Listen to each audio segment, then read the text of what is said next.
हर हर महादेव श्री शिवाय नमस्तुभ्यम। बठिंडा पंजाब में चल रही शिव महापुराण की कथा पूर्ण हो चुकी है। गुरुजी ने आज की कथा में कुछ विशेष बातों और पत्रों की जानकारी दी। सभी की जानकारी आपको इसी वीडियो के माध्यम से प्राप्त होने वाली है। यदि आप किसी कारणवश आज की कथा सुन नहीं पाए हो तो इस छोटी सी वीडियो के माध्यम से आपको पूरी कथा का रसतत्व ग्रहण कर सकते हैं। बढ़ते हैं आज की कथा की ओर। गुरुजी ने कहा, मार्ग माह के पहले दो जो शिवरात्रि आती है, जनवरी की शिवरात्रि और फरवरी की शिवरात्रि, जिसमें से आज पहली शिवरात्रि है और पहली शिवरात्रि और दूसरी शिवरात्रि में हम जितना दान पुण्य करते हैं उसका फल 1000 गुना करके महादेव हमें तीसरी शिवरात्रि जो माघ माह में मतलब मार्च के महीने में आने वाली है उसमें प्रदान कर देते हैं। आज की जो शिवरात्रि है जो फरवरी में आने वाली शिवरात्रि का बहुत ही महत्व आज की कथा में गुरुजी ने बताया है।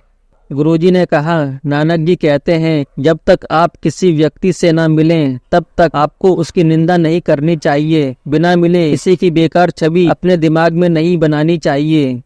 अमित कुमार जी पत्र लेकर आए। पत्र में लिखा, एक लोटे जल का वर्णन करना चाहता हूँ। कई वर्षों से नशा करता था, इतना नशा करता था कि कुछ भी नहीं देखता था। एक बार ट्रेन से सफर कर रहा था, नशे के कारण ट्रेन की चपेट में आ गया और मेरे दोनों पैर कट गए। बहुत निराश हो गए, मरने की सोचने लगा। पर मोबाइल में आपकी कथा सुनी जिसमें आपने कहा था कितनी भी समस्या हो, कितना भी बड़ा दुख हो, पर मरना नहीं और मेहनत करना। गुरुजी, मैंने मेहनत करना शुरू किया और बुक स्टेशनरी की दुकान खोली। दुकान नहीं चली, हताश हो गए। मैंने कहा, सीहोर वाला महाराज और शिव महापुराण की कथा झूठ नहीं बोल सकती। हमने मेहनत की और स्टेशनरी भी चलने लगी। भगवान ने हमें सब प्रदान कर दिया है, उसी का आभार व्यक्त करने हम कथा पंडाल में आए हैं। रिया दीपक जी पत्र लेकर आई। पत्र में लिखा, 10 फरवरी 2023 मेरे दोनों भाई का एक्सीडेंट हो गया था।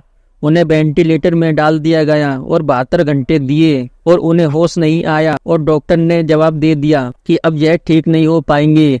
इसके बाद उनका ऑपरेशन किया गया। उनके सिर का ऑपरेशन हुआ, उसके बाद उनकी याददाश्त चली गई, शुद्ध बुद्ध खो गए, बिस्तर में पड़े रहते थे। किसी ने कहा कंकर शंकर की पूजन करो और रुद्राक्ष लेकर आते हैं। उसके बाद हम सीहोर गए। हमने कंकर शंकर की पूजन करके रुद्राक्ष जल शिवलिंग पर चढ़ाकर भाइयों को देना शुरू किया। आज भाई उठ गए हैं, चलने लगे हैं, याददाश्त भी आ गई है। उसी का आभार व्यक्त करने हम कथा पंडाल में आए हैं। बस औषधि रूप में व्यासपीठ से बेलपत्र चाहते हैं। इसके बाद गुरुजी ने उन्हें बुलाकर व्यासपीठ पर बेलपत्र उन्हें प्रदान की। चंचल शर्मा जी पत्र लेकर आई। पत्र में लिखा, मेरे पति का लीवर 5 साल से डैमेज था। सभी डॉक्टर ने जवाब दे दिया था कि कुछ महीने के मेहमान हैं। 2 से 3 महीने का टाइम बता दिया था क्योंकि दवाइयाँ भी कार्य नहीं कर रही थी। मेरी सहेली ने सीहोर के रुद्राक्ष का वर्णन किया। आप कहते हैं सीहोर का रुद्राक्ष केवल रुद्राक्ष नहीं बल्कि सीहोर कोवरेश्वर धाम की भूमि कंकर का वास है, कैलाश से कम नहीं है। मैं रुद्राक्ष लेकर आई और जल शिवलिंग पर चढ़ाकर पति को देना शुरू किया और आज पति का लीवर कार्य करने लगा है और मैं सुहागन सौभाग्यवती होकर कथा में बैठकर कथा सुन रही हूँ। उसी का आभार व्यक्त करने में कथा पंडाल में आई हूँ। गुरुजी ने कहा, ज्योतिषी को पत्रिका दिखाई तो उन्होंने कह दिया मेरे भाग्य में सरकारी नौकरी नहीं है। पर मैंने भी कह दिया, सीहोर वाले महाराज कहते हैं कि जो किस्मत में भी नहीं होता वह 1 लोटा जल शिवलिंग पर चढ़ाने से प्राप्त हो जाता है। मैंने 1 लोटा जल शिवलिंग पर अर्पित करना शुरू किया और मेरी सरकारी नौकरी लग गई है। उसी का आभार व्यक्त करने हम कथा पंडाल में आए हैं।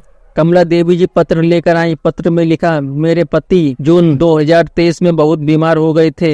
3 माह तक कुछ नहीं खाया। जांच हुई तो पता चला फेफड़ों में पानी भर गया है और डॉक्टर ने ऑपरेशन की बोल दिया। हमने शिवलिंग पर जल चढ़ाकर और बेलपत्र चढ़ाकर उन्हें देना शुरू किया और अगली बार जब जांच कराने गए तो डॉक्टर ने कह दिया उनके फेफड़े का पानी निकलना शुरू हो गया है, ऑपरेशन की जरूरत नहीं है। उसी का आभार व्यक्त करने हम कथा पंडाल में आए हैं। गुरुजी ने कहा, परमात्मा के सामने क्यों नहीं रो सकते। परमात्मा से अपने दिल की बात क्यों नहीं कह सकते? आप तो यह सोचो, अगर आपके परमात्मा के सामने आकर आंखों में आंसू आ गए तो आपने परमात्मा से अपने दिल की बात कह दी। गुरुजी ने कहा, फेल हो गए, मरने की सोचने लगे, कर्जा हो गया, मरने की सोचने लगे, कोई बीमारी हो गई, मरने की सोचने लगे, असफल हो गए, मरने की सोचने लगे। मरने की कभी मत सोचो, आपको सोचना नहीं है। जीवन में बहुत अधिक कर्जा हो गया, मरने की मत सोचो। यह सोचो, मैं एक लोटा जल चढ़ाऊंगा या चढ़ाऊंगी और खूब मेहनत करूंगा या करूंगी, अच्छे से नौकरी और व्यापार करूंगा और